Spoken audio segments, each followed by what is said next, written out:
მღვიმეების გადაღების შესაძლებლობა პირველად მიეცა ღონისძიების ფარგლებში, განახლებული ინფრასტრუქტურის პრეზენტაციაც მოეწყო. ტური ჟურნალისტებისათვის სათაფლიას ნაკრძალიდან დაიწყო. ათეულობით მილიონი წლით დათარიღებული დინოზავრის ნაკვალევი, რომელიც ტურისტების განსაკუთრებულ ყურადღებას იპყრობს, სწორედ ნაკრძალშია დაცული. მის შესანარჩუნებლად ცოტა ხნის წინ ტერიტორია გადაიხურა. დინოზავრის ნაკვალევის ნახვის შემდეგ კოლხური ტყის გავლით სათაფლიის მღვიმეში ხვდებით. იურიულ პარკში დამთვალიერებლებისათვის დინოზავრების ფიგურები ამერიკიდან ჩამოიტანეს. ჩვენ ახლა დაახლოებით 30 მეტრში ისტორიულ ადგილს მივახლოვდებით, საიდანაც მოდის სამნაკრძალის სახელი. აი ზუსტად ეს სკლე, რომელსაც თქვენ დაინახავთ, ის ველური ფუტკრებით იყო სავსე საუკუნეების მანძილზე და თაფლის გამო დაარქვეს სათაფლია. 30 მეტრიანი ტყის ბილიკის გავლის შემდეგ სათაფლიის მღვიმეში ხვდებით. აქ წლის ნებისმიერ დროს 14 გრადუსი და მაღალი ტენიანობაა. მღვიმეში მრავლადაა სტალაქტიტები და სტალაგმიტები. სივრცე აქ რამდენიმე დარბაზად იყოფა. სათაფლიას მღვიმის ერთ-ერთი ყველაზე პოპულარული ადგილია, სადაც ადამიანის გულის ფორმის სტალაქტიტაა. გადმოცემის თანახმად, თუ აქ ხელს ჩაყოფ და სურვილს ჩაიფიქრებ, ის აუცილებლად აქ იხდება. სათაფლიის ტური მინის ტერასასთან სრულდება. ხევზე აგებული გამჭვირვალე კონსტრუქცია ნაკრძალის ყველაზე ექსტრემალურ ადგილასაა განთავსებული.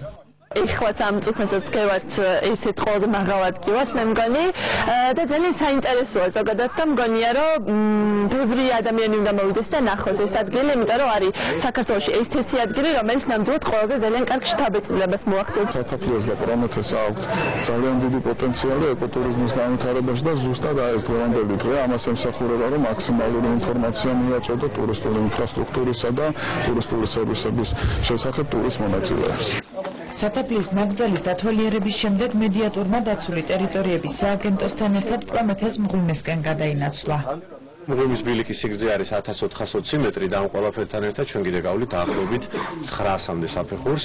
სათაფლიასთან შედარებით პრომეთეს მღვიმე გაცილებით მასშტაბურია. მღვიმის შესასვლელი 3 მეტრამდე სიმაღლის და 4 მეტრის სიგანისაა. მედიის წარმომადგენლებს აქ ვიდეო გადაღების საშუალება პირველად მიეცათ. ამ უნიკალური ძეგლის დასაცავად ტურისტებს შეზღუდული რაოდენობით უშვებენ. ამავე მიზეზით არის შეზღუდული ვიდეო და ფოტო გადაღებაც.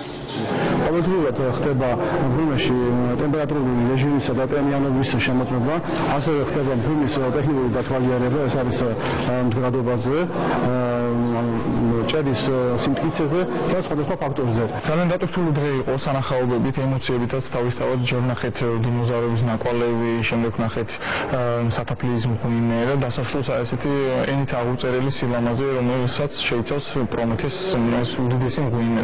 მედიატური პრომეთეს მღვიმეში ნავით გასეირნებით დასრულდა. ეს სიახლე დაახლოებით 2 თვის წინ დაინერგა და როგორც დაცული ტერიტორიების სააგენტოში განმარტავენ დიდი პოპულარობით სარგებლობს.